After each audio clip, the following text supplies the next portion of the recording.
व्यामोहतस्तदितराणि तृणाय मेने अस्मद्गुरोर्भगवतोऽस्य दयैकसिन्धोः रामानुजस्य चरणौ शरणं प्रपद्ये।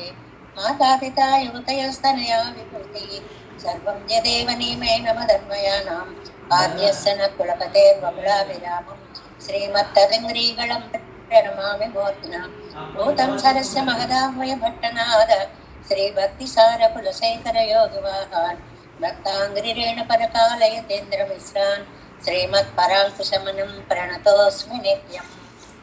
नादं पङ्कजनेत्र राम यमुना वास्तव्यमालाधरान् योगीन्द्रं कुरुकेशचन्द्रजलधिं गोविन्दपुरादिपौ भट्टार्यं निगमान्तयोगि जगदाचार्यौ स कृष्णद्वयो वन्दे माधव पद्मनाभ सुमनः कोले स देवादिपान् नमो वेदान्तवेद्याय जगन्मङ्गलहेतवे यस्य वागमृतासारपूरितं भुवनत्रयम् वेदान्तवेद्यामृतवारिरासेः वेदार्थसारामृतपूरमग्र्यम् आदाय वर्षन्तमहं प्रपद्ये कारुण्यपूर्णं कल्वैरिदासं श्रीमत्कृष्णसमाह्वाय नमो यामुनसूनवे यत्कटाक्षण लक्ष्याणां सुलभ श्रीधरः सदा श्रीकृष्णपादपादाब्जे नमामि सरसा सदा यत्प्रसादप्रभावेन सर्वसिद्धिरभून्मः लोकाचार्याय गुरुवे कृष्णपादस्य सोनवे संसारभोगिसन्दष्टजीवजीवातवे नमः। श्रुत्यर्थसारजनकं स्मृतिबालमित्रं पद्मोल्लसद्भगवदङ्घ्रिपुराणबन्धं ज्ञानाधिराजम् अभयप्रदराजपुत्रम् अस्मद्गुरुं परमकारुणिकं नमामि। द्राविडाम्नाय हृदयं गुरुपर्वक्रमागतं रम्यजामातृदेवेन दर्शितं कृष्णसूनुना सुन्दरजामातृमुनेः प्रपद्ये चरणाम्बुजं संसारार्णवसम्मग्न जन्तुसन्तारपोतकं नमोऽस्तु देवराजाय चतुर्ग्रामनिवासिने रामानुजार्यदासस्य सुताय गुणशालिने नमः श्रीशैलनाथाय कुन्तीनगरजन्मने प्रसादलब्धपरमप्राप्य कैङ्कर्यशालिने श्रीशैलेशदयापात्रं देवत्यादिगुणार्णवं यतीन्द्रप्रवणं वन्दे रम्यजामातरं मुनिं श्रीरङ्गसिंहगिरिदेशकपादसेवा प्राप्ताखिलद्रविडवेदरहस्यजातं श्रीगौतमान्वयसमार्पितभागधेयं गोपालदेशिकमहं शरणं प्रपद्ये कौशिकान्वयसञ्जातं वेङ्कटार्यतनोभवं वेदान्ताचार्यसशिष्यमुडयवल्लुम् अहं भजे श्रीमद्वेङ्कटरङ्गार्यशिष्यं सशिष्यसेवदिं श्रीलक्ष्मणार्यविबुधं संश्रये देवी दीप्तये। ఓం అస్మద్గురుభ్యో నమః. జై శ్రీమన్నారాయణ. భాగవత గోష్ఠికి దాసోహాలు సమర్పిస్తూ మనం భక్తామృతం భక్తామృతం విశ్వజనానుమోదనం సర్వార్థదం శ్రీ శఠగోపవాङ्మయం సహస్రశాఖోపనిషత్ సమాగమం நமாம்யனந்திராவிடவேதசாகரம் திருவழுதினாடென்னும் தன் குருகூரென்னும் மறுவினைவன் பொருள் என்றும் அருமறைகள் அந்தாதி செய்தான் அடியினையே எப்பொழுதும் சிந்தியாய் நெஞ்சே தெளிந்து மனத்தாலும் வாயாலும் வன் குருகூர் பேணும் இனத்தாரை எல்லாதிரைந்தேன் தனத்தாலும் ஏதும் குறைவிலேன் எந்தை சடகோபன் பாதங்கள் யாமுடைய பத்து ஏயந்த பெருங்கீர்த்தி ராமானுசமனிதன் வாயந்த மலர்பாதம் வணங்குகின்றேன் ஆயந்த பெரும் செய்றார் சடகோபம் செந்தமிழ் வேதந்தரிக்கும் பெயராத உள்ளம் பெற வான் திருடும் சோலை மதிலரங்கள் வன்புகள் மேல் ஆன்று தமிழ் மறைகள் ஆயிரமும் ஈன்ற முதல் தாய் சடகோபன் மயம்பாள் வளர்த்த இதத்தாய் ராமானுசம் மிக்க விரே நிலையும் மையாமுயர் நிலையும் தக்க நெறியும் தடையாகி தொக்கையலும் பூஜ்வினையும் வாழ்வினையும்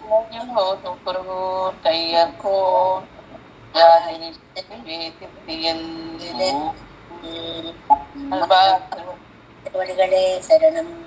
எம்பெருமார் திவ்ய திருவடிகளே சரணம். ஜெயர் திவ்ய திருவடிகளே சரணம். ஓம் அஸ்மத்குருப்யோ நமః.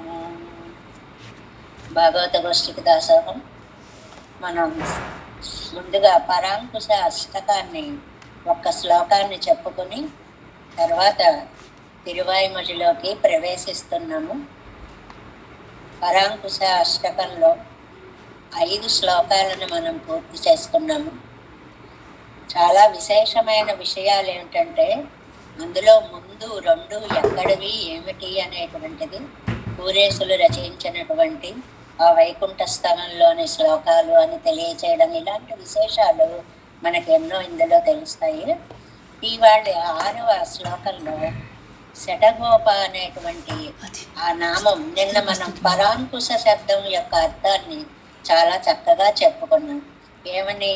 పరాంకుశము అంటే, పర అంటే కామక్రోధ లోభమోహ మదమాశ్చర్యాలనే 6 శత్రువులు, వాటికి అంకుశం లాంటి వారు నమ్మాళ్ళవారు అని ఒకటి చెప్పుకున్నాం.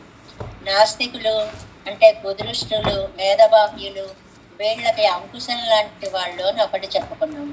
ఇంకా అంతకంటే అందమైన అర్థం ఏంటంటే మదగజం లాంటి భగవంతుణ్ణి కూడా అంకుశముగా, ఒక ఏనుగుకి అంకుశము ఎలాగైతే వశీకరించుకోవడానికి సాధనం అవుతుందో అలాంటి పరమాత్మని కూడా తమ వాక్కులనేటువంటి అంకుశం చేత తమ వశం చేసుకున్న నమ్మాళ్ళవార్లు అనేటువంటి ఒక విశేషార్థాన్ని కూడా మనకి పరాంకుశ నామం చెప్పింది.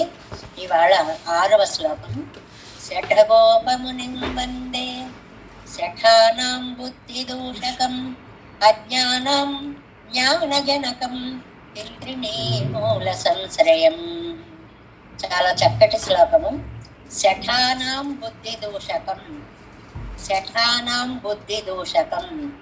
శఠ అంటే ఇక్కడ కుటిలమైనటువంటి బుద్ధి కలిగిన వాళ్ళు, శఠులు అంటే కుచ్చితమైనటువంటి బుద్ధి కలిగినటువంటి వారు. వాళ్ళకి వాళ్ళ యొక్క బుద్ధిని, దుర్బుద్ధిని దూషకం పోగొట్టేటువంటి స్వామి. అంటే మనకి తెలియకుండానే మనం పుట్టగానే శఠ అనే వాయువు ఎలా అయితే మనని కప్పేస్తుందో, ఆయన అయితే జ్ఞానం చేత ఆ శఠని జయించి శఠకోపులు అయ్యారు. కాబట్టి కోపించి శఠకోపులు అయ్యారు. కానీ లోకంలో శఠులు చాలా మంది ఉన్నారు. శఠులు అంటే ఏమిటండి అని అంటే గూఢ విప్రియకృత్తు శఠ అని ఒక నిర్వచనం ఉందండి. తెలియకుండా అపకారం చేసేవాడికి శఠుడు అని పేరు. మనకి చెడ్డవాళ్ళుగా కనిపిస్తే ప్రమాదం ఉండదు. చెడ్డవాడు మంచివాడుగా కనిపిస్తూ చెడు చేస్తే అది చాలా ప్రమాదం. అలా చేసే వాళ్ళని శఠులు అంటారు. గూఢ విప్రయకృత్ అంటే రహస్యంగా మనకి అహితాన్ని, చెడ్డని చేసేటువంటి వాడు అని. ఇందులో ఎవరండి ఈ శఠులు అంటే నాస్తికవాదులు, అంటే భగవంతుడు లేడు అనేటువంటి వాళ్ళందరూ కూడా శఠులు అని అంటారనమాట. అలాగే సమస్త కళ్యాణ గుణాస్పదుడైన స్వామిని నిర్గుణుడు అన్న వాళ్ళందరూ కూడా శఠులు అవుతారు. కాబట్టి ఇక్కడ శఠులకు 2 విశేషార్థాలు చెప్పుకోవాలి. ఒకటి భగవంతుణ్ణి లేదన్న వాళ్ళు, రెండవదేమో ఆయన నిర్గుణుడు అనేటువంటి వాళ్ళు. ఈ రెండిటి అజ్ఞానాన్ని కూడా పోగొట్టేటువంటి వారు మన శఠగోపులు. అంటే ఈ మాయావాదులని, అద్వైతులని, వాళ్ళందరినీ తిరస్కరించినటువంటి మాట. అజ్ఞానం జ్ఞానజనకం, అజ్ఞానం జ్ఞానము లేని వారికి జ్ఞానజనకం, జ్ఞానాన్ని కలిగించేది. ఇది మనకి రామానుజనోత్తందాదిలో కూడా యైదర్కుదరి అని పాసురంలో శడగోప అంటే శఠరా వారు స్వరూప జ్ఞానమిల్లాద సంసారిகள். శఠులు అంటే స్వరూప జ్ఞానం లేనటువంటి సంసారులు. అవరై కురుత్తు ஒரு நாய కత్తిలం దండాదార్ మురివలిలం పరుషం పండినవరై.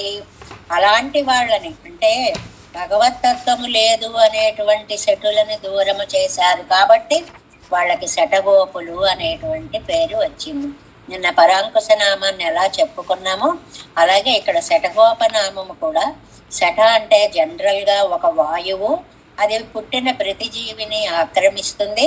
దానిని కోపించారు కాబట్టి శఠగోపులు అనేటువంటిది సామాన్యమైన అర్థమైతే, కుదృష్టులని, మాయావాదులని అంటే అద్వైతులని, బౌద్ధులని, వీళ్ళ మతాలన్నిటినీ కూడా తమ సూక్తులతోటి వారిలో ఉండే శఠని పోగొట్టారు కాబట్టి శఠగోపులు అనేటువంటిది మనకి చాలా అందమైనటువంటి ఆ నిర్వచనాన్ని, పేరుకి అర్థాన్ని మనకి చక్కగా చెప్తారు. ఇందులో మనకి శఠానాం బుద్ధి దూషకం అంటే చెడుని పోగొట్టేవారు అండంలో అనిష్టాలు పోగొడతారు అని అర్థం.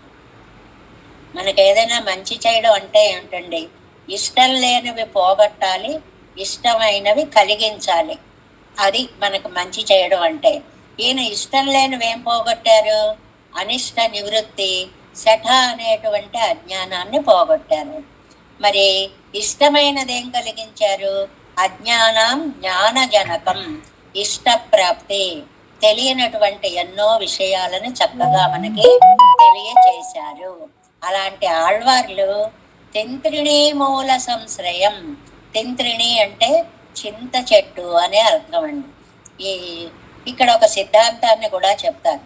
భగవంతుణ్ణి సేవించడం కంటే కూడా భాగవతోత్తములని సేవించడమే మన సిద్ధాంతంలో చాలా చాలా కర్తవ్యమైనటువంటి సిద్ధాంతము.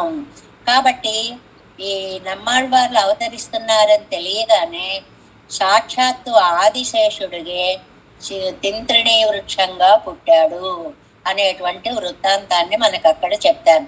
ఆదిశేషుని యొక్క అవతారం నిర్నిద్ర తింత్రిణి అంటారు. నిద్ర లేనటువంటి తింత్రిణి అంటే ఆదిశేష స్వరూపం కదండి, దానికి నిద్ర అనేటువంటిది ఉండదు అని. అంటే ఉరంగా పుల్లి మరం అంటారు తమిళంలో దీన్ని. ఉరంగా పుల్లి మరం నిద్ర లేనటువంటి చెట్టు. అలాంటి చెట్టుని ఆశ్రయించినటువంటి ఆ తొర్రలోకి వెళ్ళి కూర్చున్నారండి. ఇప్పటికి కూడా ఆళ్వార్ తిన్నగరి మనం వెళ్ళాము అంటే ఆ చెట్టు, ఆ దర్శనము మనకి ఎలా చూపిస్తారంటే, చెట్టు దగ్గరికి వెళ్ళి చూస్తే ఒక పసివాడు పాకుతున్నట్లుగా ఆ వెనక భాగం కనిపించినట్లుగా ఉంటుంది ఆ తొర్రలో. చాలా క్లియర్ గా చక్కగా ఉంటుందన్నమాట ఆ రూపం. అంటే ఆయన పాకే వయసులోనే ఆ చెట్టులోకి వచ్చి ఆ తొర్రలోకి వచ్చి కూర్చున్నారు అనేటువంటి విషయాన్ని మనకి ఆ చెట్టు తొర్రలో చూపిస్తారే. తింత్రిణీ మూల సంశ్రయం, అలాంటి నిర్నిద్ర తింత్రిణి ఉరంగా పుల్లి మరం, నిద్రలేనటువంటి ఆదిశేషుని అవతారమైనటువంటి తింత్రిని, చింత చెట్టును ఆశ్రయించినటువంటి శఠగోపముని, శఠగోపులు అనేటువంటి మహానుభావులని ముని, ముని అని అంటే అర్థం ఏంటండి, మననము చేయువారు ముని. ఎప్పుడు కూడా అలా మననం చేసుకుంటూ ఉంటారు వాళ్ళు.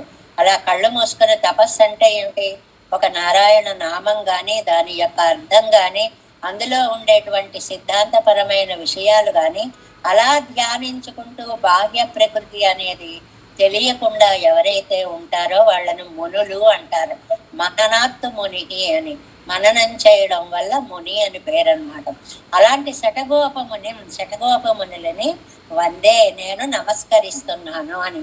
మనకి ఇలాంటి స్తోత్రాలు చదువుకోవడం వల్ల పరాంకుశులు అంటే ఎన్ని అర్థాలు ఉన్నాయి చక్కగా పేరుకి, శఠగోపులు అంటే ఎన్ని అర్థాలు ఉన్నాయి, ఇలాంటివన్నీ చక్కగా తెలుస్తూ ఉంటాయి అన్నమాట. అందువల్లే ఎప్పుడూ కూడా పుస్తకాన్ని మించినటువంటి మంచి స్నేహితులు లేరండి, అది బాగా గుర్తు పెట్టుకోవాలి. పుస్తకాన్ని మించినటువంటి మంచి స్నేహితులు లేరు. అందువల్ల ఎప్పుడు ఒక మంచి అలవాటు, ఏదో ఒక పుస్తకాన్ని అలా చదువుకుంటూ ఉంటే అన్నీ ఎప్పటికప్పుడే నిత్య నూతనాలుగా మనకి తెలుస్తూ ఉంటాయి. కాబట్టి స్తోత్ర వాంగ్మయాన్నంతటినీ కూడా చక్కగా మనం తెలుసుకోవాలని ప్రయత్నం చేస్తున్నాం. ఇంకా నమ్మాళ్వార్లు అనుగ్రహించినటువంటి తిరువాయిమొழிలో మొదటి 10లో 1వ తిరువాయిమొழிలో 1, 2, 4 వేడుమల్లో 4వ పాసురం ఇవాళ మనం చెప్పుకోబోతున్నాం, అనుసంధానం చేసుకోబోతున్నాము. చాలా ముఖ్యమైన విషయం ఏం చెప్తారు అని అంటే, తిరువాయిమొழிలో మొదటి మూడు అంటే ఉయర్వర ఉయర్నల 1, వీడుమన్ 1, పత్తుడై అడిగేవరకు 1, ఈ 3 కూడా పరత్వ స్థాపన చేసేటువంటి అత్యద్భుత పాసురాలు. మన రామానుజ సిద్ధాంతాన్ని చాలా చక్కగా స్థాపించేటువంటి వేదాంత తాత్పర్యమైనటువంటి 30 పాసురాలు కూడా అటువంటివి అని మనకి చాలా వ్యాఖ్యానాల్లో చాలా స్పష్టంగా చెప్తారు. ఎందువల్ల అంటే మనం ఈ పాసురాలు చదువుతున్నాం చూడండి, ఈ పాసుర నిర్మాణమే చాలా కష్టం. అది ఏదో బ్రహ్మగారి దయ వల్ల వాల్మీకి చెప్పినట్లు మయర్వర మదినలం మరుళెన్నుందని పెరుమాళ్ళ అనుగ్రహం వల్ల నమ్మాళ్ళ వాళ్ళు చెప్పారు. కానీ ఈ సర్వనామ ప్రయోగాలతోటి ఇంత అందమైనటువంటి శ్లోకాలు, దీనికి ఇంత నంబిళ్ళయ్య గారు వ్యాఖ్యానం అనేటువంటిది మనకి ఇంకెక్కడ నాణ్యతో దర్శనీయం అంటారు, ఎక్కడా కనిపించేటువంటి విషయం కాదండి. చాలా అద్భుతమైనటువంటి విషయం. ఇందులో ఇవాళ మనం 4వ పాసురంలో ప్రవేశించాం. ఇల్లదు ముళ్ళదు అల్లదవనురు ఎల్లై ఇళన్నలం పుల్గు పత్తత్తే. ఇల్లదు ముళ్ళదు అల్లదవనురు ఎల్లై ఇళన్నలం పుల్గు పత్తత్తే. మనం ముందుగా దీన్ని పరిచయం చేసేసుకుంటే తర్వాత వ్యాఖ్యానంలోకి వెళ్ళొచ్చు అన్నమాట. ఇంతకు పూర్వం ఏమి విడవాలో చెప్పారు. ఆ విడవలసినవి 2 అని చెప్పారు, ఉన్నది లేనిది, చిత్తు అచిత్తు. ఈ రెండిటిని కూడా విడిచిపెట్టేసింది. అంటే పరమాత్మ ఎక్కడ ఉంటాడు అనే విషయాన్ని ఇందులో స్థాపించబోతున్నారు అన్నమాట. ఈ చెప్పడం ఎలా ఉంటుందంటే చాలా వేదాంతంలా కనిపిస్తుంది అనమాట. చూడండి, అర్థం చూడండి. ఇల్లదుం ఉళ్ళదుం లేనిది ఉన్నది. ఏమిటండి ఆ మొదలు? అసలు లేనిది ఉన్నది ఏమిటి? లేనిది అంటే అచేతనం, ప్రకృతి. ఉన్నది అంటే ఆత్మ. అంత అర్థాన్ని మనకి వ్యాఖ్యాతలు చెప్తే గాని తెలిసేటువంటిది కాదు. ఏది లేనిది, ఏది ఉన్నది? లేనిదేమో అచేతనం, ఉన్నదేమో ఆత్మ.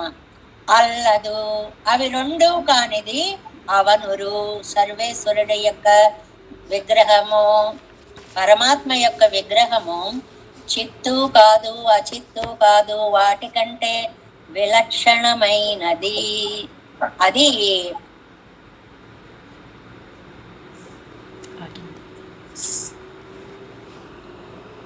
చేతన విశిష్టము అనే మాటకి ఇంత సంస్కృతంలో చెప్పాలన్నా చేతన విశిష్టము అని ఇంత మాట చెప్పాల్సి వస్తుంది. దాన్ని ఎంత చిన్నగా చెప్పేశారో చూడండి.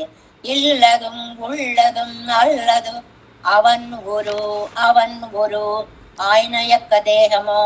ఇల్లదుం లేనిది, ఉళ్ళదుం ఉన్నది, అల్లదు కాదు, ఉన్నది లేనిది కాదు అని అంటే అటు అచేతనం కానీ ఇటు ఆత్మ కానీ కాదు. చేతన అచేతన విశిష్టమైనటువంటిది పరమాత్మ తత్వము. అది స్టేట్మెంట్ దానికి. అయితే మేమేం చెయ్యాలండి? ఎల్లై ఇళన్నలం, ఆయన యొక్క స్వరూపంకి ఎల్లై ఇల్లు అన్నలం. ఆయన ఆనందానికి, నలం అంటే ఆనందం, మనకు మొదటి పాసురంలోనే వచ్చింది కదా, ఉయర్వర ఉయర్ నలం అని. నలం అంటే ఆనందం. ఎల్లై ఇల్లు, దానికి హద్దు అనేది లేదండి. దీన్నే మనం చాలాసార్లు చెప్పుకున్నాం. వేదమాత పరమాత్మ యొక్క గుణాలు నేను వర్ణిస్తాను అని బయలుదేరితే, అమ్మా ఆయనకి సకల కళ్యాణ గుణాస్పదుడు, అన్ని గుణాలు నువ్వు వర్ణించలేవు, ఆనంద గుణం ఒక్కటి ఎంత ఉందో నువ్వు కనీసం తెలుసుకురా అని పంపారు. సరేను బయలుదేరింటండి. వెళ్ళి దాని అంతు తెలియక, పరమాత్మ ఆనంద గుణం తెలియక, నేతి ఇది నా ఇది నేను వర్ణించలేను అని వేదమాత తిరిగి వచ్చేంత అత్యద్భుతమైన కళ్యాణ గుణ విశిష్టుడైనటువంటి పరమాత్మ ఉన్నాడే, ఆయన ఆనందానికి ఎల్లయ్యలు, హద్దు అనేటువంటిది ఏమాత్రం లేదు. అవధి అంటే హద్దు లేని కళ్యాణం. ఎంత ఆనందం ఉందో మనకి తెలియదు. పుల్గు పత్తత్తే, పత్తత్తు ఇతర సంగమాలన్నీ విడిచిపెట్టి పుల్గు ఆశ్రయించు. అమ్మా మనస్స, పరమాత్మ ప్రకృతి లాంటి వాడు కాదు, ఆత్మ వంటి వాడు కాదు. ఈ రెండిటికి ఆశ్రయాన్ని ఇచ్చేటువంటి విశిష్ట తత్వము పరమాత్మ. అదే చిత్తు అచిత్తు ఈశ్వర. ఈశ్వర అంటే నియమన సామర్థ్యము కలిగిన వాడు. ఆ ఈశ్వరుడు చిత్తుని అచిత్తుని కూడా తన స్వాధీనంలో పెట్టుకున్నాడు. చిత్ ఈశ్వర పాటలు పాడేస్తూ ఉంటారు, చిద ఈశ్వర స్వరూపముల అని. అంటే ఏమిటండి అర్థము అంటే, అటు చిత్తుకు గాని ఇటు అచిత్తుకు గాని ఆశ్రయాన్ని ఇచ్చేటువంటి పరమాత్మ తత్వం కాబట్టి త్రిదండి, 3 దండములు అనే సిద్ధాంతం మనకు వచ్చింది. అదే మనకు అద్వైతంలో ఏకదండి అని వస్తుంది. వాళ్ళకి అన్నీ ఒక్కటే కాబట్టి. మనకి ఈ రెండిటితోటి కూడిన పరమాత్మ తత్వం కాబట్టి తత్వత్రయము అనే గ్రంథాన్ని మనం సేవించుకున్నాం కదా. ఈ 3 తత్వాలు కలిగినటువంటి ఆ ఆనంద స్వరూపుణ్ణి పత్తత్తు ఇతర సంగమాలు విడిచిపెట్టేసి పుల్గు ఆశ్రయించు అంటే సారాంశం ఏమిటండి ఈ పాసురానికి? అమ్మ, పెరుమాళ్ళు చేతనాల కంటే అచేతనాల కంటే గొప్పవాడు, విశిష్టుడు అంటే వాటితో కూడినటువంటి విలక్షణుడు, గొప్ప లక్షణము కలిగిన వాడు. అతని యొక్క ఆనందము ఎల్లైలన్నలం, నలం ఆనందానికి ఎల్లైలా హద్దు అనేటువంటిది లేదు. అలాంటి శ్రీయప్పతిని పుల్గు పత్తత్తే ఇతర సంగమాలు పత్తు అత్తే అంటే సంగమాన్ని విడిచిపెట్టి పుల్గు ఆశ్రయించు పరమాత్మ తత్వాన్ని, చేతన విశిష్టత్వాన్ని, తత్వత్రయాన్ని ఈ పాసురంలో మనకి ఆళ్వార్లు చాలా చక్కగా స్థాపించారనమాట. దీన్ని వ్యాఖ్యానంలోకి వెళుతూ విశేషాలన్నీ చెప్పుకుందాం. ఒక్కొక్క విశేషమే. ఇల్లదు ముళ్ళదు అల్లదు అవనురు ఎల్లై ఇలన్నలం పుల్గు పత్తత్తే. 7 వ్యాఖ్యానం 214వ పేజీ. 4ాం పాట్ 4వ పాసురంలో ప్రవేశించాం. విడిగురవై పోలే అభోగ్యముమాయ్ సదోషముమాయిరాదెండ్రు. విడిచిపెట్టవలసినవి ఇంతకు ముందు పాసురంలో చెప్పారనమాట. అభోగ్యముమాయ్ అవి భోగ్యాలు కాదు, మంచివి కాదు.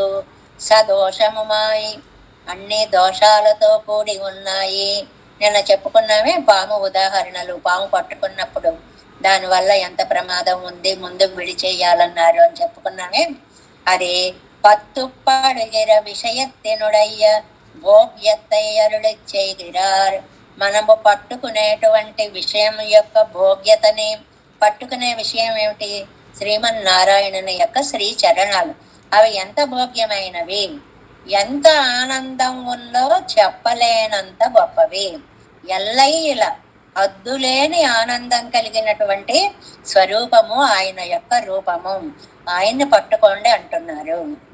ఎల్లదుం, ఇందులో చాలా విశేషమైన అర్థం ఉంది అని వ్యాఖ్యానం ద్వారా మనకి తెలుస్తుంది. ఎలాగా? ఎల్లదుం ప్రమాణ యోగ్యమల్లామయ్యాల్ వరుం తుచ్చత్వత్తై పత్తవాదల్. అందులో మొట్టమొదటిది బౌద్ధులు ఉన్నారండి. ఆ బౌద్ధులు అసలు శశ విషాణము అని ఒక మాట ఉందండి. శశ విషాణము అని అంటే కుందేటి కొమ్ము. కుందేటికి కొమ్ము ఉందా? ఉండదు. అలాగే ప్రకృతి లేదు అని వాదించేటువంటి వారు బౌద్ధులు. దాన్ని ప్రమాణ యోగ్యం అల్లామయ్యాల్వరం తుచ్చత్వత్తై పత్తవాదల్. మొదటిది అది ఏమిటంటే అసలే లేదనేటువంటి వాళ్ళు. రెండోది ప్రతీతి మాత్రమాయ్ ఉంది అంటారు. ఎవరు? మాయావాదులు, అద్వైతులు అన్నమాట.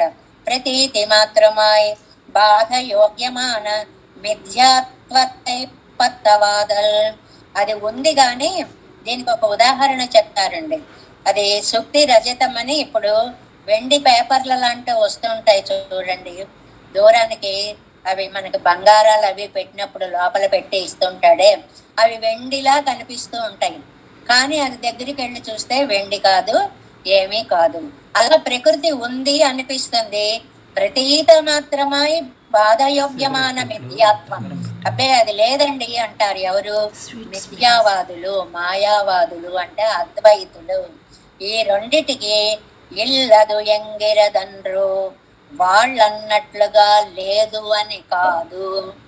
ఎన్ని నెగటివ్స్ వస్తాయో ఒక్క పాజిటివ్ ఎస్టాబ్లిష్ చేయడానికి అనమాట.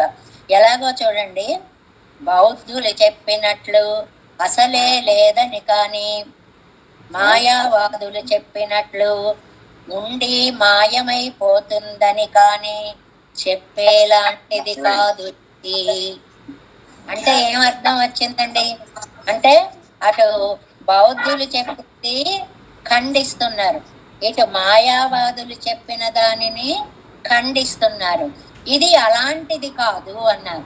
అలాంటిది కాదు అంటే ఎలాంటిదో కూడా చెప్పాలి కదా. வினாசித்வத்தை பத்தச் சொல்லுகிறது உள்ளதும் இல்லாதான வஸ்துவல் வியாவிருத்தியை பத்த உள்ளது ఎంగిరదు ఉంది అన్నారు. ఉంది అంటే లేదు అన్నదానికి వ్యతిరేకం. అంటే లేదనే వాళ్ళ సిద్ధాంతాన్ని ఖండించి ఉంది అన్నటువంటి విషయాన్ని మనకి ఇక్కడ చక్కగా నిక్షేపిస్తున్నారు అన్నమాట. ఏమండి, ఈ ప్రకృతి అనేటువంటిది లేదు అనే మాట ఎక్కడైనా ఉందండి? వేదాలలో మనకి ఆ ఉంది అని. ఏదస్తి ఎన్నాస్తి ఎన్నం సత్యంచ అనృతంచ ఎన్నం చొల్లక్కడవదిరే చిత్తు అచిత్తు కళయే. చిత్తు అచిత్తు ఈ రెండిటికి కూడా చాలా అందమైనటువంటి డెఫినేషన్ ఉందండి, విష్ణు పురాణంలో ఉంది. యదస్తి యన్నాస్తి. దానికి మీకు మొత్తం శ్లోకం కావాలి అంటే, ఈ ముక్క మొత్తం శ్లోకం కావాలి అంటే నెక్స్ట్ పేజీలో 3వ పేరాలో ప్రమాణ తిరట్టు అని ఒకటి ఉంది చూడండి. అందులో ఫస్ట్ లైన్లో శ్రీ విష్ణు పురాణే ద్వితీయే అంశే ద్వాదశే ఏమేమి ఉన్నాయి? జ్యోతింసి విష్ణు, భువనాని విష్ణు, వనాని విష్ణు, గిరియో దిశశ్చ నద్యః గిరియః దిశశ్చ నద్యః సముద్రాశ్చ సయేవ సర్వం యదస్తి యన్నాస్తి చ విప్రవర్య. ఇది మొత్తం శ్లోకం అండి. అన్నిటిలోనూ పరమాత్మ తత్వము అనేటువంటిది ఉంది అని చెప్పినట్లుగా, అలాగే సత్యంచ అనృతంచ దానికి కూడా ఇందాక దాన్ని కంటిన్యూషన్ చూడండి. సత్యంచ అనృతంచ సత్యం అభవతు అత్యాది వస్తు వినాస్త్య అనృత శబ్దౌ న తుచ్చత్వమిత్యత్వ పరా ప్రయుక్తౌ అపితు వినాశిత్వ పరౌ తుచ్చత్వం ఈ ప్రమాణ సంబంధ అనర్హత్వం. తుచ్చం అని ఎందుకన్నారండి అంటే, వేద ప్రమాణం లేకపోతే అన్నీ తుచ్చమైనవే. ప్రకృతి ఉందా లేదా? మన సిద్ధాంతం ప్రకారం ప్రకృతి ఉంది, చిత్తు ఉంది, అచిత్తు ఉంది, ఈశ్వరుడు ఉన్నాడు. ఇవే మన సిద్ధాంతంలో తత్వత్రయములు. ஆத்மாவிற்கிருப்பிடமான சரீரத்தின் படியும் அத்தை இருப்பிடமாக உடைய ஆத்மா ఎంబడియం అల్లవెండ్రు మామం అనే ఆత్మ ఉంది. అంటే ఉన్నది అంటే ఏది? ఆత్మ. లేనిది అంటే ఏంటి? ప్రకృతి. ఇలా చెప్పడానికి మనకు విష్ణు పురాణం రిఫరెన్స్ ఒకటి ఇచ్చారు, తర్వాత ఉపనిషత్తు రిఫరెన్స్ ఒకటి ఇచ్చారు. ఇల్ అంటే ఆయన యొక్క ఇల్లు. ఈ ఆత్మకి ఇల్లు ఏదండి? మన శరీరమే ఆత్మ యొక్క ఇల్లు. పరమాత్మకి ఇల్లు ఏదండి? ఆత్మే పరమాత్మ యొక్క ఇల్లు. అంటే మనలో ఆత్మ ఉంది, ఆత్మలో పరమాత్మ ఉన్నాడు అని చెప్పడానికి ఈ ఉదాహరణ ఇల్లు అనేటువంటిది ఇచ్చారనమాట. సర్వేశ్వరుడు పెరుమాళ్ళు ఆత్మకు నివాస స్థలమైన శరీరం లాంటి వాడు కాదు, ఆ శరీరం లోపల ఉన్న జీవుడు వంటి వాడు కూడా కాదు. అది ఈ ఫస్ట్ లైన్కి. ఇల్లదుం ఉళ్ళదుం. లేని అచేతనం లాంటి వాడు కాదు, ఉన్న చేతనం లాంటి వాడు కాదు. మన చెప్పమంటే తేలిగ్గా చేతనం కంటే అచేతనం కంటే గొప్పవాడండి అని ఒక మాట చెప్పేస్తాం. కానీ అది కాదు చెప్పవలసినది అక్కడ. దాని యొక్క అశాశ్వతత్వాన్ని కూడా చెప్పి, దానిలో ఉన్నటువంటి దోషాన్ని కూడా చెప్పి, అలాంటి వాడు కాడు పరమాత్మ అని చెప్పడం ఆళ్వార్ల యొక్క అది. అంటే సరే నమ్మాళ్ళవార్ల యొక్క ఆ స్వభావం ఏమిటనమాట, ఇక్కడ ఏం చెప్పదలుచుకున్నారనమాట. ప్రకృతి లేదు అని మీరు అన్నారే, బౌద్ధవాదులు అంటున్నారు, ప్రకృతి లేదు అని మీరు అన్నారే, అది లేకుండా పోలేదు. ప్రకృతి ఎప్పుడూ మారుతూ ఉంటుంది, సంతత పరిణామశీలి. ఇది పెద్ద వేదాంతార్థం అండి. ప్రకృతి ఎప్పుడూ మారుతూ ఉంటుంది. ఎలాగండి మరి ఉందా? ఇప్పుడు ఒక నది ప్రవహిస్తోందండి, నదిలో జలాలు ఉన్నాయి. నిన్నటి జలాలు ఇవాళ ఉన్నాయా? లేవు. కానీ నది ఇవాళ ఉంది. ఇదేంటండి ఉంది అంటున్నారు, లేదు అంటున్నారు, ఎలా కుదురుతుందండి? నది అనేది ఉండడం శాశ్వతం, కానీ అది ప్రవాహతో నిత్యం. నిన్న నీరు ఇవాళ ఉండదు, కొత్త నీరు వస్తూ ఉంటుంది. ఆ నీరు మళ్ళీ రేపు ఉండదు. దీన్ని ప్రవాహతో నిత్యం అంటారు. అలా ఈ ప్రకృతి అలాగ మారిపోతూ పరిణామశీలి, మారిపోతూ ఉంటుంది. అలా మారిపోయే భగవతత్వం కాదు నారాయణుడు. అది ఈజీగా చెప్పుకోవాలంటే మారిపోయే ప్రకృతి లాంటి వాడు కాదు శ్రీమన్నారాయణుడు అని. అంతేకాదు ప్రకృతి సంబంధం చేత జీవుడికి కూడా సుఖ దుఃఖాలన్నీ ఉంటాయి. చెప్పుకున్నాం కదా, ద్వా సుపర్ణౌ సైజ సఖాయం అనే ఒక ఉపనిషత్తుని. ఒక చెట్టు మీద 2 పక్షులుంటే, ఒక పక్షి పండుని తింటూ ఉంటే ఒక పక్షి చూస్తూ ఉందండి. ఉపనిషత్తు వాక్యం ఉందే, అంటే ఈ సంసార విష వృక్షం మీద ఈ దేహం అనేటువంటి దాంట్లో ఆత్మ ఉన్నాడు, ఆత్మలో పరమాత్మ ఉన్నాడు. కానీ ఆత్మ కష్ట సుఖాలన్నీ అనుభవిస్తూ ఉంటాడు, పరమాత్మ అలా చూస్తూ ఉంటాడు. అనస్నన్ అన్య అభిచాకసేతి, చూడకుండా ఆయన తినకుండా అలా చూస్తూ నీ కర్మఫలాన్ని నువ్వు అనుభవిస్తున్నావా అన్నట్లు ఉంటాడు అని చెప్పడం అన్నమాట. అలాంటిది అంటే ఇక్కడికి పూర్వార్థంలో ఏం చెప్పారనమాట, ప్రకృతి ఉంది, ఈ ప్రకృతిని లేదు అని చెప్పి బౌద్ధులు చెప్పారు. వాళ్ళు సర్వశూన్యవాదులు, మాధ్యమికులు అని మనం చెప్పుకున్నాం చాలా క్లియర్గా. నలుగురిలో వైభాషికులని, యోగాచారులని, వీళ్ళందరినీ సౌత్రాంతికులని. అందులో మాధ్యమికులు అనేవారు సర్వశూన్యవాదులు. వాళ్ళు ప్రకృతి లేదన్నారు. లేదు అన్నది లేకపోవడం కాదు, ఉంది. అది పరిణామశీలము, మారిపోతూ ఉంది. నిన్న ఉన్నట్లుగా ఇవాళ ఉండాలని రూలు లేదు. అలాంటి ప్రకృతి కంటే కూడా అతీతుడు శ్రీమన్నారాయణుడు. అది మొదటిది. రెండోవాడు జీవుడు. జీవుడు ఉన్నాడు కానీ ప్రకృతి సంబంధం చేత కప్పబడి ఉన్నాడు. అలాంటి వాడు కాదు శ్రీమన్నారాయణుడు. ఇంత అక్కర్లేదండి, ఒక్క వాక్యంలో చెప్పండి అంటే శ్రీమన్నారాయణుడు ప్రకృతి కంటే ఆత్మ కంటే విలక్షణుడు. ఆ ఒక్క మాట తెలిస్తే చాలు. ప్రకృతి కంటే ఆత్మ కంటే విలక్షణుడు అంటే ఎలా ఉంటాడండి?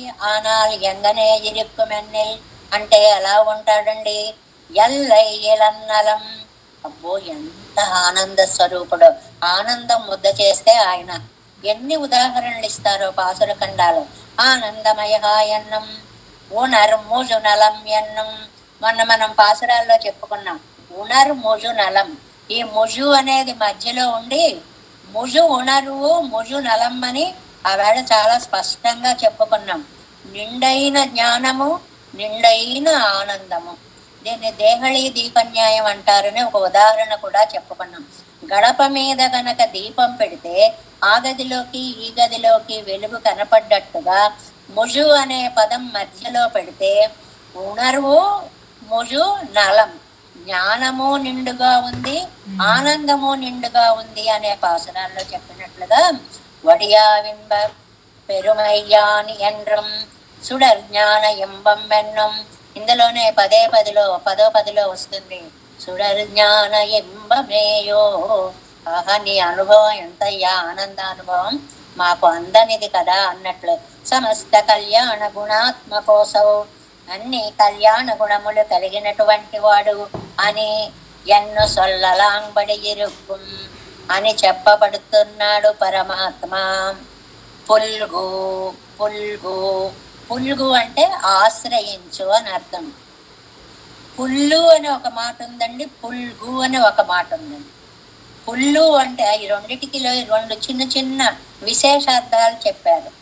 ప్రేమతో ఆశ్రయించు, ప్రేమతో ఆశ్రయించు. ఏదో తప్పదురా భగవంతుడా అని ఆశ్రయించడం కాదు. పత్తు అత్తే, పత్తు అత్తే, ఇతర సంగమాన్ని విడిచిపెట్టు. ఇతర సాగయ్యాలే పత్తత్తే పుల్గవేణం. మిగిలిన వాటి సంబంధాలను వదిలిపెట్టి నువ్వు దాన్ని శ్రీమన్నారాయణుని యొక్క చరణాలని ఆశ్రయించాలి. ఇది ఎంత చిన్న పాసురంగా కనిపిస్తుందండి, కానీ ఇందులో ఎంత వేదాంతార్థం చెప్పారో చూడండి. ప్రకృతిని గురించి బౌద్ధులేమన్నారు, మాయావాదులేమన్నారు మళ్ళీ మనకి గుర్తు చేశారు. ప్రకృతిని గురించి శూన్యమని అన్నారు శూన్యవాదులు. ఉంది కానీ అది ఏదో భ్రమింపచేసేటువంటి మెరిసేటువంటి ఒక కాగితంలాగా ఉందనిపిస్తుంది అన్నారు అద్వైతుడు. ఈ ఇద్దరు అన్నట్లుగా ఉండడు. లేడు అంటే లేడని కాదు, వాళ్ళు అన్నట్లుగా లేడు. ఆ మాట అర్థమైతే చాలండి, పాసురం అంతా తెలిసిపోతుంది. లేడు అంటే లేడని కాదు. ఇప్పుడు ఒక మనిషి వచ్చాడండి, వాడేనండి ఆ పని చేశాడు, ఈ పని చేశాడు, ఈ పని చేశాడు, వాడైనా వచ్చాడు అంటారనుకోండి, వాడు కాడు అంటే అలాంటి వాడు కాడు. మరి ఎలాంటి వాడు? ఇదిగో ఈ గుణాలున్నవాడు, ఈ గుణాలున్నవాడు, ఈ గుణాలున్నవాడు అని వచ్చిన మనిషి గొప్పతనం చెప్పడానికి అలాంటి వాడు కాడు అని చెప్పినట్లుగా మీరు లేడు అన్నటువంటి వాడు మీరు చెప్పిన లక్షణాలతో లేడు, మేం చెప్పే ఆనంద గుణంతో ఉన్నాడు అని ఒక సిద్ధాంతాన్ని అద్భుతంగా ఇక్కడ స్థాపన చేయడం అన్నమాట. అంటే ఏవి విడిచేయాలో వాటి నీచత్వాన్ని చెప్పారు, ఏవి పట్టుకోవాలో వాటి భోగ్యత్వాన్ని కూడా చెప్పారు. ఈ పాసురంలో మొట్టమొదటి సారాంశం ఏమిటంటే విడిచే వాటి నీచత్వము తెలిసింది, పట్టుకునేటువంటి వాటి వైలక్షణ్యం తెలిసింది. ఇంకా వివరంగా చెప్పుకోవాలంటే విడిచే వాటి నీచత్వం అంటే ప్రకృతి లేదు అన్న బౌద్ధులు, ఉన్నా అది మాయా అన్నటువంటి మాయావాదులు ఆ మాటతో కొట్టి పాడేశారు. పట్టుకునే గొప్పతనం ఏమిటి అంటే ఆనందమయ స్వరూపుడైన స్వామి పాదాలు పట్టుకోవాలి అని. ఆ ఆనందానికి ఎల్లయిల్ అన్నలం, ఆ ఆనందానికి ఒక హద్దు అనేటువంటిది ఏమాత్రమూ లేదు. అంటే మనకి అసలు మొత్తమే లేదు అనడానికి శశ విషాణం అంటారండి. శశ విషాణం అంటే కుందేటి కొమ్ము, కుందేటికి కొమ్ము లేదు అన్నట్లుగా సర్వం శూన్యం అన్నారు బౌద్ధులు. వాళ్ళు వేద బాహ్యులు. అద్వైతులు వేదాన్ని అంగీకరించారు కానీ అది ఉంది కానీ మాయావాదము అన్నారు. వీటిని కుదృష్టిలోకి చేర్చారు. వస్తువు ఉంది, మీరన్నట్లుగా లేదు, అది మారుతూ మారుతూ ఉంటుంది. కాబట్టి ఇక్కడ 3 సిద్ధాంతాలు చిన్న పాసురంలో ఒక్క పాదంలో 3 సిద్ధాంతాలు చెప్పారు. ఏమిటా 3 సిద్ధాంతాలు? 1 బౌద్ధుల శూన్యవాదాన్ని నిరసించారు, 2 అద్వైతుల మాయావాదాన్ని నిరసించారు, 3 ఆళ్వార్ల యొక్క సిద్ధాంతాన్ని ఆనంద స్వరూపుడైన భగవంతుడని స్థాపించారు. నువ్వు లేదు అన్నది నువ్వన్నట్లుగా లేదు, వేరే రూపంలో ఉంది. అది ఇల్లదుం ఉళ్ళదుం, లేదు అన్నది నువ్వన్నట్లుగా లేదు. ఆ మాట ఒకటి చాలా బాగా అర్థమైతే చాలు.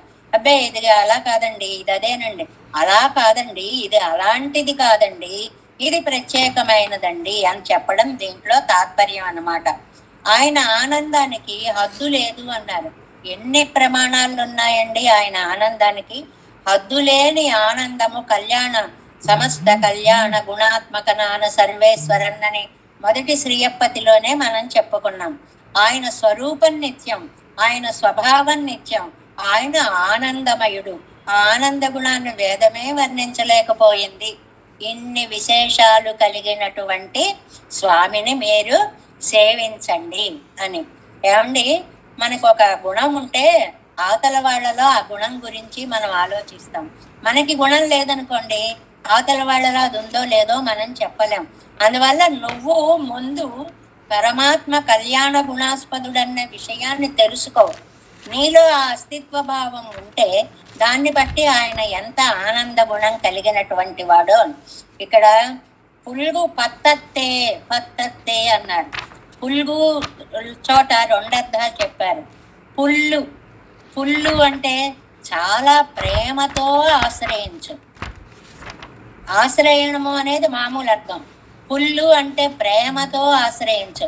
నా అదృష్టం కొద్దీ, నా సౌభాగ్యం కొద్దీ ఈ పాదాలు దొరికాయి అని ఆశ్రయించు. పుల్గు జనరల్ గా ఆశ్రయించు అనే అర్థం. చిన్న అక్షరంలో అంత అర్థం తేడా ఉందన్నమాట. పత్తత్తే పత్తత్తే విడిచిపెట్టేసి. ఎలా విడిచిపెట్టేయాలి? పత్తత్తు అంటే చాలు, విడిచిపెట్టు అని. పత్తత్తే ఏ అన్నారు. ఈ ఏ అనేదాన్ని అవధారణ అంటాం సంస్కృతంలో. అవధారణ అంటే ఇప్పుడు మీరు 10 మందిని మీలో ఒకళ్ళని చదవమంటారు అనుకోండి, రామకృష్ణ గారు, మీరే చదవండి అమ్మా అని మీరే అంటే ఆ వ్యక్తే చదవాలి, ఇంకా మిగిలిన వాళ్ళు కాదు. ఏ అనేదాన్ని అవధారణ అని అంటారనమాట. ఆయన్నే ఆశ్రయించండి, ఇంకెవరిని ఆశ్రయించవద్దు అనేది.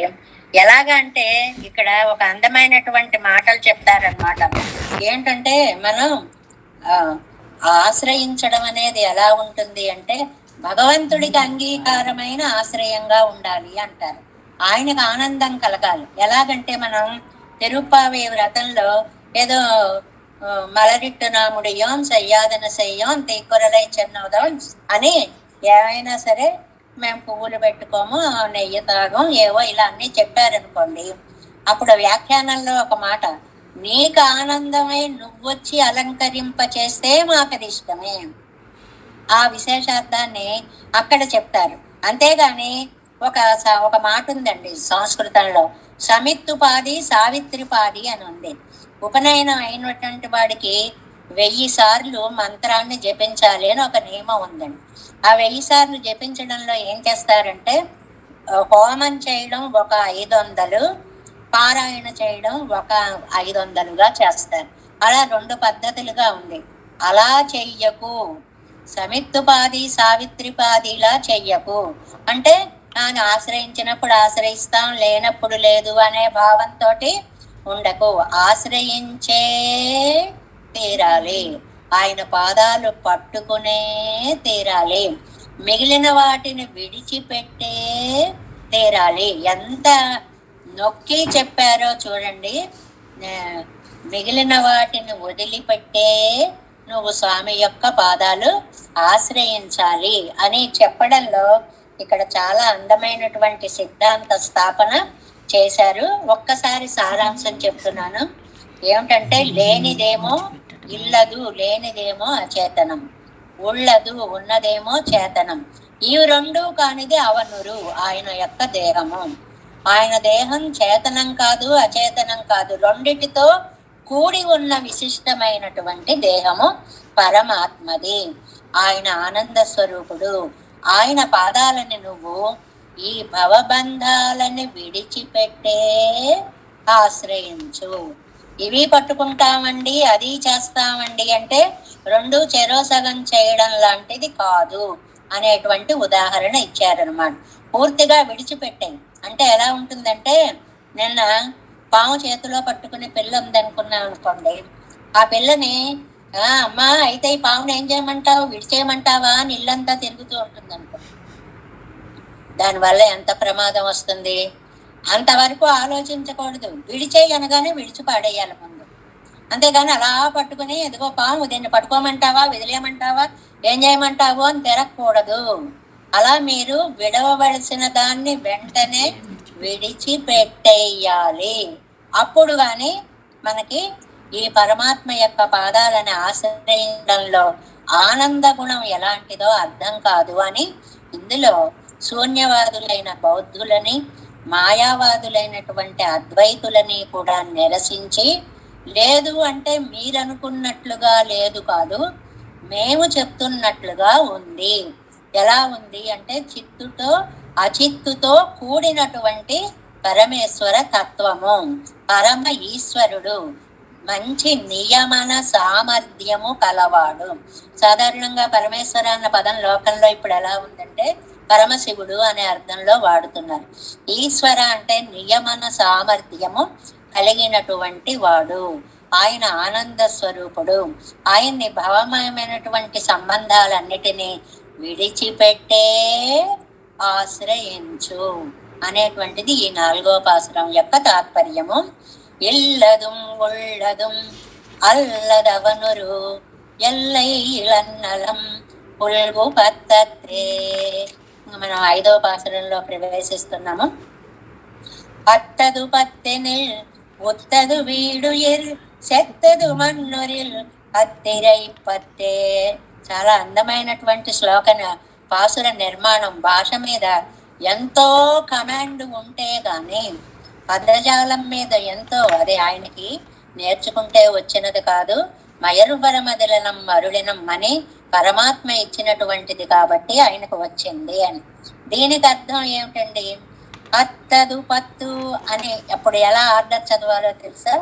పత్తు అత్తదు, పత్తు అత్తదు, సంబంధం పోయింది. 2వ మాట ముందుకు పెట్టుకోవాలి. పత్తు అత్తదు ఎనిల్ అంటే ఎప్పుడైతే నీకు శరీరంతో సంబంధం పోయిందో, ఉయిర్ వీడు ఉత్తదు, నీ ఆత్మ మోక్షం పొందినట్టే. ఇది ఒక వాదం అన్నమాట. శరీరంలోంచి ఆత్మ బయటకు వెళ్ళిపోతే కైవల్యము. ఇది కైవల్యవాదుల యొక్క సిద్ధాంతం. వాళ్ళు మోక్షం అంటే ఏం నిర్వచనం ఇస్తారు? ఇందులోంచి బయటకు వెళ్ళిపోతే చాలు, అది కైవల్యమే. ఆ ఆత్మానందం చేసుకుంటూ ఉంటే చాలు. ఆదుసెత్తు ఆ కైవల్యాన్ని విడిచిపెట్టి మన్నురిల్ శాశ్వతంగా ఉండేటువంటి అత్తు ఇతరాలు విడిచి ఇరై స్వామిని పత్తు సేవించు. ఏమి విషయ స్థాపన చూడండి. ప్రకృతితో సంబంధం పోయింది, ఆత్మ కైవల్యాన్ని పొందేసింది అని కైవల్యవాదులు మనకి తిరుపల్లాండులో చాలా అందంగా 7వ పాసురంలో చెప్తారు కదండి. 7 నిలத்தில் ఇడువదన్ మున్నం వందు ఎంగళ్ కురాం పుగుందు కూడు మనముడై ఈర్గళ్ వరం భొజి వందొల్లై కూడుమినో నాడు నగరమున్నంగరియ నమో నారాయణాయ వెన్ను పాడు మనముడై పత్తరుళ్ళేర్ వందు పల్లాండు కూడుమినే.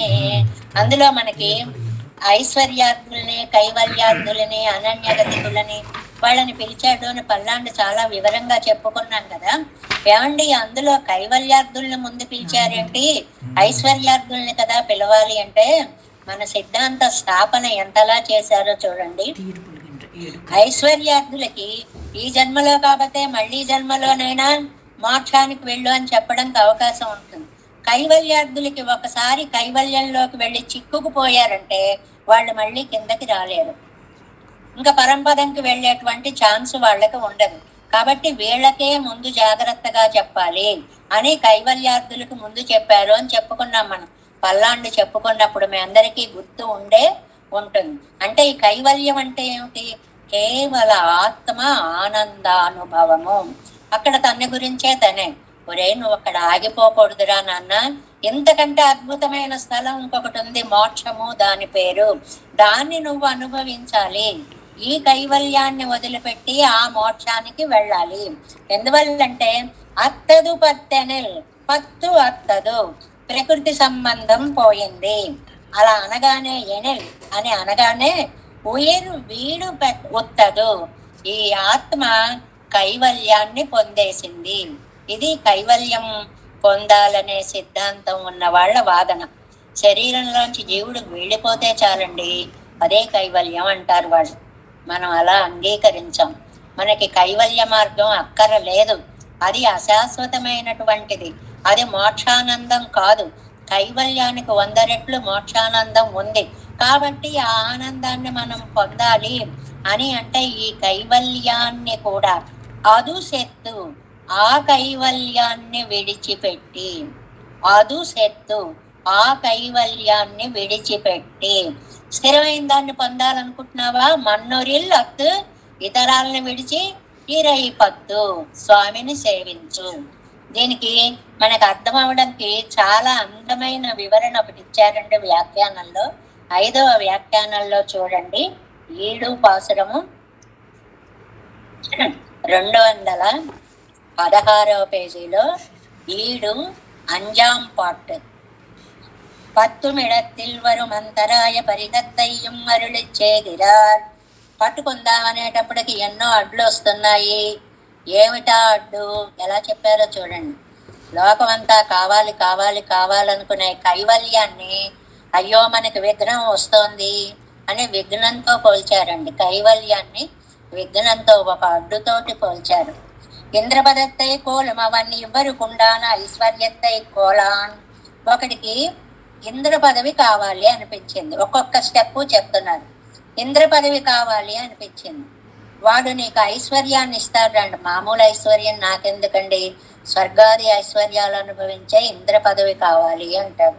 అంటే పెద్దదాని రుచి తెలిసినప్పుడు చిన్నది వద్దంటాము అని చెప్పడం. పిల్లలకి ఓ చిన్న చాక్లెట్ తోటి ఇంత చూస్తాము, ఓ పెద్ద 5 స్టార్ చూపిస్తాము. ఒరే ఏది కావాలంటే వాడు ఏది తీసుకుంటాడండి ఆనందంగా? ఆహా ఇది కావాలి అంటాడు. కొంచెం పెద్ద అయిన తర్వాత ఓ సైకిల్ చూపిస్తాము, ఒక మంచి మోటార్ చూపిస్తాము, మోటార్ సైకిల్. దాన్ని ఆహా ఏది కావాలంటే అది తీసుకుంటాడు. అంటే ఒకటి గొప్పది ఉంది అని తెలిస్తే చిన్నదాన్ని ఎవ్వళ్ళు ప్రాముఖ్యం ప్రిఫర్ చెయ్యరు అనేటువంటి దాన్ని, ఇదిగో నీకు ఐశ్వర్యం ఇస్తాను అంటే ఐశ్వర్యం వద్దండి, నాకు ఇంద్ర పదవి కావాలి అన్నారు. బ్రహ్మపదத்தை ఆశయపడం అవనికు ఇవ్వరుగుండా ఇంద్ర పదవి కన్వయ్యాన్. ఒరే నీకు ఇంద్ర పదవి ఇస్తాను రా అన్నాడు. నాకెందుకండి ఇంద్ర పదవి, నాకు బ్రహ్మ పదవి కావాలండి, అంతకంటే ప్రమోషన్ కావాలి, ఇంతకంటే అంత, అంతకంటే ఎంత.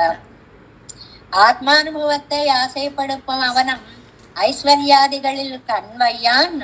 ఒక ఆత్మానుభవం పొందేటువంటి వాడు పల్లాండులో చెప్పుకున్నట్టుగా ఐశ్వర్యాదులు అవన్నీ కూడా వద్దని, సమస్త కళ్యాణ గుణాత్మకనాయి నిత్యమంగళ విగ్రహనాయి இருக்கிறம் அவனை பத்தும் அவனே இவை எத்தனையிலும் கண்வையான். ஆக ఇంగ వారు అంతరాయ పరిహారத்தை అరుళి చేయగలరు.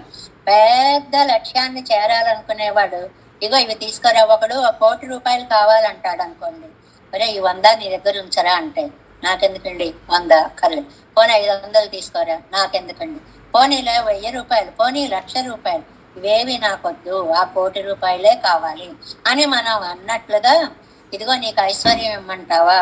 వద్దు, ఎందుకని ఇంద్ర పదవి కావాలి. సరే నీకు ఇంద్ర పదవి ఇమ్మంటావా? వద్దు, నాకు బ్రహ్మ పదవి కావాలి. నీకు బ్రహ్మ పదవి ఇమ్మంటావా? కాదు, నాకు కైవల్యం కావాలి. నీకు కైవల్యం కావాలా? వద్దు వద్దు వద్దు, నాకు మోక్షమే కావాలి అనేటువంటిది. దీనికి ఒక అందమైన శ్లోకాన్ని మనకి ఇచ్చారండి. శ్లోకాలు ఇంట్రెస్ట్ గా చెప్పుకునేటువంటి వాళ్ళకి కింద ఆ బి అని ఉంది చూడండి. అందులో భోగాయిమే విధి శివాది పదంచకించిత్ స్వాత్మానుభూతి రీతియా కిల ముక్తి రుక్త సర్వంత దూష జలజోష మహం జుషేయ తద్వినా జుషే హస్త్యద్రినాథ. హస్తి అద్రినాథ అంటే వరదుడు అనమాట. తవ దాస్య మహారసజ్ఞ అని ఒక అందమైనటువంటి శ్లోకాన్ని, నీ దాస్యము తెలియడం అనేటువంటి మహాభోగం ఒకటి ఉందని తెలిసిన తర్వాత నాకు ఇవేమీ అక్కర్లేదు అని చెప్తూ దానికి ఉదాహరణగా ఒక శ్లోకం ఇచ్చారండి. దరిద్ర ప్రార్థయతి అర్థం. అస్సలు డబ్బు లేనివాడు నాకు డబ్బు కావాలి అని ప్రార్థిస్తాడు. అర్ధవాన్ రాజ్యం ఇచ్చతి. డబ్బు ఉన్నవాడు అబ్బా ఒక చిన్న రాజ్యం వస్తే బాగుండు నాకు అనుకుంటాడు. రాజాచ పృథివీ సత్వం. ఆ చిన్న రాజు నేను పెద్దవాడినైతే పెద్ద రాజునైతే బాగుంటుంది అనుకుంటాడు. పృథ్వీ సహ చక్రవర్తితం. పృథ్వీ సహ చక్రవర్తితం. ఆ పెద్ద రాజు అయిన వాడు నేను రాజులందరికీ రాజుని, చక్రవర్తిని అయితే ఎంత బాగుంటుంది అనుకుంటాడు. ఇంద్రత్వం చక్రవర్తి చ. ఆ చక్రవర్తి అబ్బా నాకు ఇంద్ర పదవి వస్తేనా అనుకుంటాడు. సచ అస్మాత్ బ్రహ్మణ పదం. ఆ ఇంద్రుడు ఆహా నాకు బ్రహ్మపది వస్తే బాగుండు అనుకుంటాడు. పునః పునః తస్మాదపి పునః పునః, అంతకంటే పైకి అంతకంటే పైకి, మళ్ళీ మళ్ళీ మళ్ళీ ఏది పైనుందో అది కోరుకుంటారు తప్ప కిందది కావాలని ఎవరూ కోరుకోరు. తస్మాత్ దురందాదుష్పూరంతాత్ యజత తృష్ణామివాన్ మే ఇమాన్ ద్విజ. కాబట్టి నాయన ఆశాపాశము తా కడున్నిడుపు లేదంతంబు రాజేంద్ర. ఈ ఆశ అనేటువంటి దానికి ఏది ఇచ్చినా సరే చాలు అనేటువంటి మాట ఉండదండి. ఇంకా ఇవి కావాలి, ఇంకా ఇవి కావాలి, ఇంకా ఇవి కావాలి అని దానికి ఇవన్నీ ఒక ఉదాహరణలుగా చెప్పారనమాట. ఏ పదవి కోరేవారు అది వద్దని ఆ పైదాన్ని కోరుకుంటారు. అత్తదు పత్తెనెల్ ప్రకృతి ప్రాకృతంలో ఉండాన పత్తత్తుదెన్నం అడవిలే. అంటే ఏంటి? ప్రకృతి అంటే మామూలుగా అచేతనం, ప్రాకృతం అంటే శరీరం. ఈ శరీరాలు వీటికంటే కూడా మనం ఆలోచించేటువంటి సమయంలో ఏవి పట్టుకోవాలి, ఏవి పట్టుకోవాలి, పత్తు అత్తదు. ఆ సంబంధం ఒకవేళ తెగిపోయిందనుకోండి, అంటే దేహంలోంచి ఆత్మ బయటికి వెళ్ళిపోయింది అనుకోండి, ఉత్తదు వీడు ఆత్మ మోక్షத்தை ప్రాపిత్తదు, కైవల్యం వచ్చేస్తుంది. వాళ్ళ సిద్ధాంతం అది. దేహాన్ని వదిలిపెట్టడమే కైవల్యము. కానీ విలక్షణ జ్ఞానத்தையும் స్వరూపత్రముடைய వస్తువుకు తిరోధానத்தை பண்ணுகிறது అచిత్ సంసర్గమిరే. ఈ ఆత్మ ఉందే, ఇది నిజంగా చాలా ఎక్కువ జ్ఞానము, ఎక్కువ ఆనందము. ఇప్పుడే కదా చెప్పుకున్నాం, ముజు అనేటువంటిది ఉణర్వుకి, ముజు అనేటువంటిది ఆనందానికి కూడా. జ్ఞానానంద స్వరూపం ఆత్మ. మరి ఎందుకండి ఇలా ఉంది? ఇది తిరోధానத்தை பண்ணுகிறது అచిత్ సంసర్గమిరే. ఈ ప్రకృతిలో ఉండిపోవడం వల్ల దీని గొప్పతనాన్ని ఈ ఆత్మ తెలుసుకోలేకపోతోంది. ఇప్పుడు ఆత్మ గురించి చెప్తున్నారు. ఈ ఆత్మకి ఇటేమో ప్రకృతి ఉంది, అటేమో పెరుమాళ్ళు ఉన్నారు. కానీ ఇది ఎక్కువగా ప్రకృతిలోకి అలాగా లోపలికి లోపలికి విషయానుభవాల్లోకి మునిగిపోతోంది. అటువైపు వెళ్ళాలని దానికి తెలియట్లేదు. మరి ఎలాగండి మాకు తెలియడం? యోగాభ్యాసత్తాలే కజిందవారే స్వరూపం ప్రకాశిక్కం. నువ్వు గనక అష్టాంగ యోగము అనేటువంటిది చేశావు అంటే శమధమాదులు, అంతరింద్రియ నిగ్రహాలు, బహిరింద్రియ నిగ్రహాలు, ప్రాణాయామము, ప్రత్యాహారము ఇవన్నీ ఉండి చివరికి సమాధి దశ అనేటువంటిది ఒకటి ఉందే, ఆ యోగాన్ని గనక నువ్వు నేర్చుకున్నావంటే నీ స్వరూపం ప్రకాశిస్తుంది. నీ ఆత్మ నీకు ఒక ప్రకాశవంతంగా జ్ఞానవంతంగా కనిపిస్తుంది. అది నిత్యమాయి జ్ఞానానంద లక్షణమాయి ఇరుక్కయ్యాలే. ఆ ఆత్మకు ఒరిజినల్ గా రూపం ఏంటి? అది నిత్యమైనది, అది జ్ఞానమైనది, అది ఆనంద స్వరూపమైనది. మంచిదే.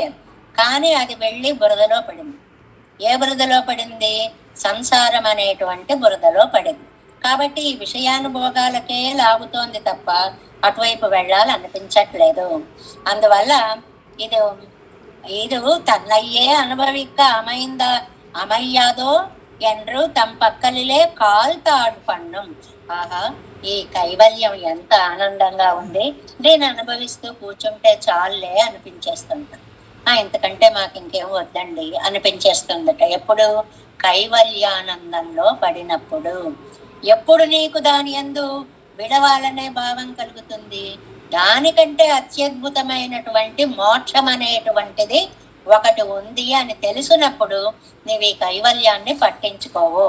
సెత్తత్తు అత్తై చెత్తు, ఆ కైవల్యాన్ని విడిచిపెట్టు. అత్తై అంటే ఆ కైవల్యాన్ని, సెత్తు జయించు, దానిని విడిచిపెట్టు. అత్తై ముఖం సిదరప్పుడైతు, దాని వైపు చూడకు, దానిని తిరస్కరించు. దేనిని తిరస్కరించాలి? కైవల్యాన్ని తిరస్కరించాలి.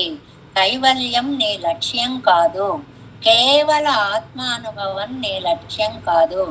ఈ ఆత్మలో ఉన్న పరమాత్మ తత్వం దాకా నువ్వు వెళ్ళాలి. అక్కడ దాకా ఉండి కాశ్మీర్ దాకా వెళ్ళండి, ముందు స్టేషన్లో దిగిపోతానండి అంటే నీ జీవిత లక్ష్యం అనేటువంటిది నెరవేరదు. నీ సంసార జీవన యానంలో నువ్వు వెళ్ళవలసినటువంటి లక్ష్యము మోక్షము అనేటువంటి అత్యద్భుతమైనటువంటి ఆనంద స్థానము. అలాంటి స్థానాన్ని వదిలిపెట్టి దాని ముందున్న కైవల్యం దగ్గర ఆగిపోతానంటే నీకు ఆనందం అంటే ఏమిటో తెలియకుండా పోతుంది, ఆనందానుభవము కలగదు. అందువల్ల మన్నొరిల్, నువ్వు పొందాలి అని అనుకుంటే అది నీ అదృష్టం, చూడాలి అని అనుకుంటే ఆ అనుకోవడమే ఆత్మకి కలిగే జ్ఞానం అన్నమాట.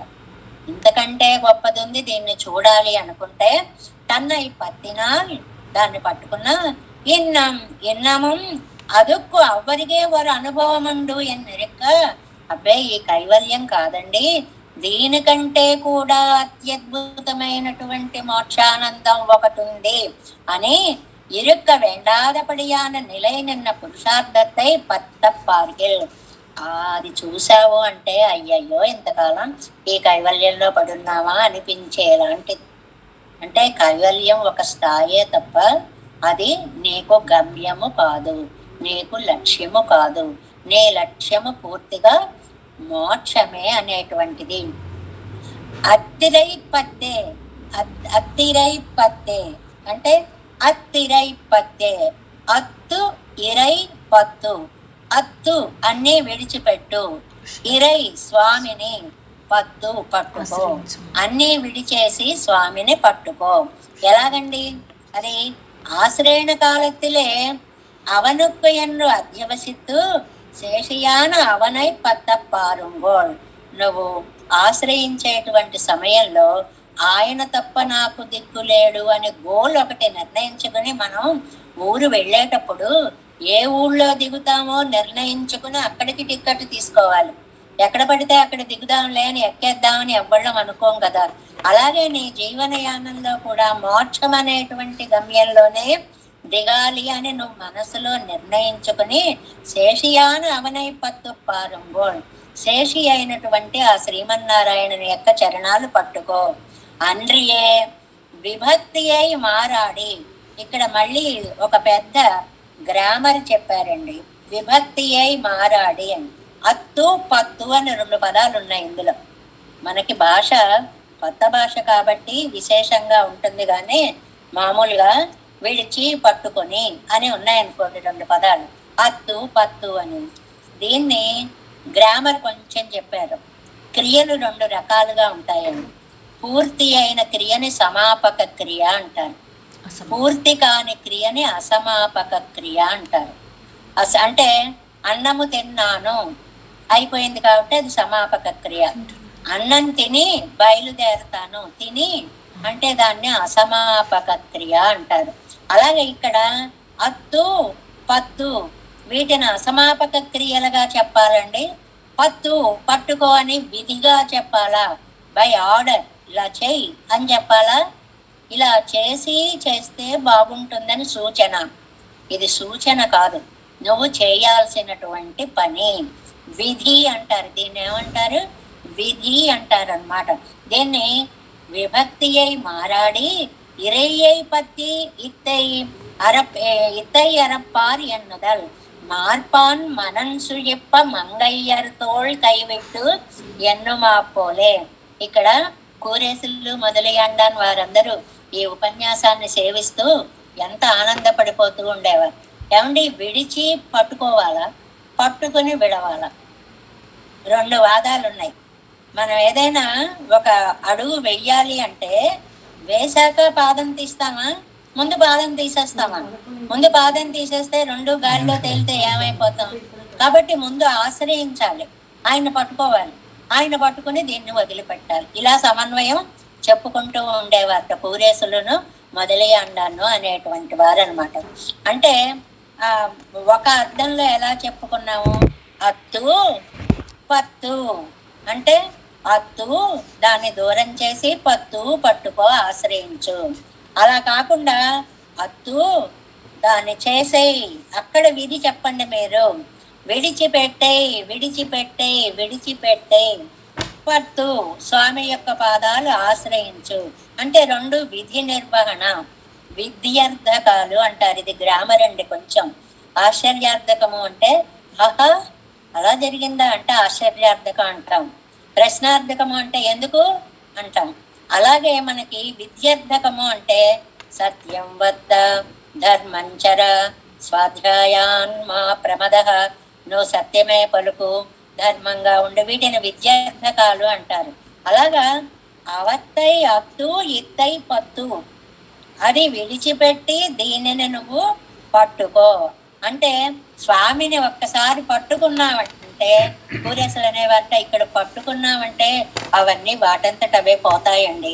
పట్టుకోవడం ముఖ్యం, జాగ్రత్తగా పట్టుకున్నామా లేదా చూసుకోవాలి అనేటువంటి విషయాన్ని చెప్పేవారట. అంటే ఇందులో ఏం చెప్పారు అన్నమాట, మనకి ఈ జీవుడు శరీరంలోంచి బయటకు వెళ్ళిపోతేనే కైవల్యం అనుకుంటారు లోకంలో. కానీ ఈ కైవల్యం అనేటువంటిది మనం చేరవలసిన లక్ష్య భూమి కాదు. ఆ కైవల్యాన్ని విడిచిపెట్టు, ఇది ఉయిర్పాటు ఈ పాసురంలో. అదు సెత్తు, దాన్ని విడిచిపెట్టే, దేన్ని, కైవల్యాన్ని విడిచిపెట్టే. నువ్వు మన్నురిల్ శాశ్వతంగా ఉండాలనుకుంటున్నావా, అత్తు స్థిరై పత్తు, ఇతరాలు విడిచి స్వామి కాళ్ళు గట్టిగా పట్టుకో. ఈయన్ని పట్టుకున్నావనుకో నీకు తెలియకుండానే నీకున్న భవబంధాలన్నీ పోతాయి. అలాగండి, పట్టుకుంటే ఇవన్నీ ఎలా పోతాయండి అంటే ఆయన కటాక్షం వల్ల, ఆయన నిన్ను పైకి లాగడం వల్ల ఈ బంధాలన్నీ కూడా మొసలి బారి నుంచి ఏనుగుని బయటికి లాగినట్లుగా మన్ని పైకి తీసుకొస్తాడు అనేటువంటి దాన్ని ఇక్కడ అత్తు పత్తు అనేటువంటి 2 పదాలతోటి, అత్తదు పత్తెనిల్ ఉత్తదు వీడియర్, ఆ పట్టుకున్నది వదిలేస్తే అది కైవల్యం అవుతుంది. అదు సెత్తు, ఆ కైవల్యాన్ని వదిలిపెట్టి మన్నొరిల్, నువ్వు చక్కగా జీవించాలనుకుంటే, అత్ ఇరై పత్తే, అన్ని విడిచి స్వామినే ఆశ్రయించు. చిన్న పాసురం అండి. ఈ చిన్న పాసురంలో ఆత్మ యొక్క స్వరూపము, దానికి అవరోధాలు ఎన్ని రకాలుగా ఉంటాయి అంటే, ఒక ఏదో కొంచెం ఇలా విసిరి వేటికో ఆహారాన్ని విసిరి వాటిని వశం చేసుకున్నట్లుగా మన్ని కూడా ఇంత ఐశ్వర్యం ఇచ్చో, ఇంత ఆనందం ఇచ్చో, ఇవి చాలే అంటూ అవే అనుభవిస్తూ మనం అక్కడే కూర్చుని ఉంటాము. అలా చెయ్యకండి. మీకు తెలియని శాశ్వతానంద స్వరూపము, అత్యంత ఆనంద స్వరూపమైన మోక్షధామము అనేది ఒకటి ఉంది. కాబట్టి కైవల్యంకి వెళ్ళినా కూడా అది వద్దు, మోక్షం కావాలని ముందే అనుకోండి. ఒకసారి కైవల్యంలోకి వెళితే అక్కడి నుంచి తిరిగి రావడం అనేటువంటిది మీకు సాధ్యం కాదు. అందువల్లే మేము ఐశ్వర్యార్థులను ముందు పిలిచాము పల్లాండులో. కాబట్టి మీరు మోక్ష పురుషార్థం యొక్క విలువని తెలుసుకుని ఆ మోక్ష పురుషార్థాన్ని పొందాలంటే శ్రీమన్నారాయణుడి యొక్క ఇరై స్వామిని, సర్వాధికారి అయినటువంటి స్వామి యొక్క శ్రీపాదాలని పత్తే పత్తే పత్తు, పత్తు అంటే ఆశ్రయించు, పత్తే ఆశ్రయించండర్రా అని నొక్కి చెప్తారు చూడండి. అదే ఆశ్రయించండర్రా అని నొక్కి చెప్తారు చూడండి. అలాగా శ్రీమన్నారాయణుని యొక్క పాదాలనే ఆశ్రయించమని ఈ 5వ పాసురంలో మనకి కేవలము శరీరం నుంచి ఆత్మ వెళ్ళిపోయే కైవల్యం కంటే శాశ్వతమైన ఆనంద స్వరూపమైన మోక్షధామాన్ని మీరు పొందడానికి శ్రీమన్నారాయణుని యొక్క శ్రీచరణాలని ఆశ్రయించండి అని ఒక సిద్ధాంత స్థాపనని నమ్మాళ్వారు ఇందులో మనకి చేశారు. అత్తదు పత్తెనిల్ ఉత్తదు వీడుయిర్ సెత్తదు మన్నురిల్ అత్తిరై పత్తే దివేశం కోలనాదం నతకిత మనసం పద్మనాభం రమేశం లోకార్యం కృష్ణయుగ్మేన చ నిగమ శిరో యోగి భట్టారకౌ చ యో గోవిందం పూరనాదేన చ సహ కురు కేశేందు సింధుం యతీంద్రం మాలాదృగ్యామునార్యో మమ హృది నెదదే రామ పద్మాక్షనాథం తిరువరుమ్మాల్ சேனை முதலி செடகோபன் நாதமுனி சேருய்ய கொண்டார் மணக்கால் நம்பி சென்றாமாள வந்தார் குருமாலாதரர் குருகை பிறார்க்கு அன்பானே திராசர் கோவிந்தர் கூரேசர் பட்டர் வேதாந்தமனே இருகண்ணற்கம் உடைய நம்பிள்ளை இவர் ஈடழித்தற்கே எந்த மாதவர் பற்பனாவர் இவர் அருளாளர் திருவடி ஒன்றிய தேவ பெருமாள் கை கொண்டருளும் திருமலை ஆழ்வார் பதங்கள் முன் என் உள் சேரந்தனவே. நமஸ்து தேவராஜாய சதுர்கிராம நிவாசினே ராமானுஜார்ய தாசஸ்ய சுதாய குணசாலினே நமஸ்ரீ சைலநாதாய कुंती नगर जन्मने प्रसाद लब्ध परम प्राप्य कैंकर्यशालिने श्रीशैलेश दया पात्रं दीभक्त्यादि गुणार्णवं यतीन्द्र प्रवणं वन्दे रम्य जामातरं मुनिं वाजि तिरुवाय मजेप्परळै मादगवाழ்வார் மணவாள மாமுனி வன்வாழியவன் மாறும் திருவாய் மழிப்பருளை மாநிலத்தோர் தேரும்படி முளைக்கும் சேர் ஸ்ரீரங்க சிம்ஹகிரி தேசிக பாத சேவா प्राप्ताखिल द्रविड वेद रहस्य जातं श्री गौतमान्वयजमाश्रित भागधेयं गोपालदेशिकमहं शरणं प्रपद्ये मुस्तान्वय संजातं वेंकटार्य तनोभवं वेदान्ताचार्य सशिष्यं उदयवर्लं अहं भजे श्रीमद्वेंकटरंगार्य शिष्यं सशिष्य सेवदिं श्रीलक्ष्मणार्यविबुधं तं श्रेयोतिविदिते। ओम अस्मद्गुरुभ्यो नमः। जय श्रीमन्नारायण।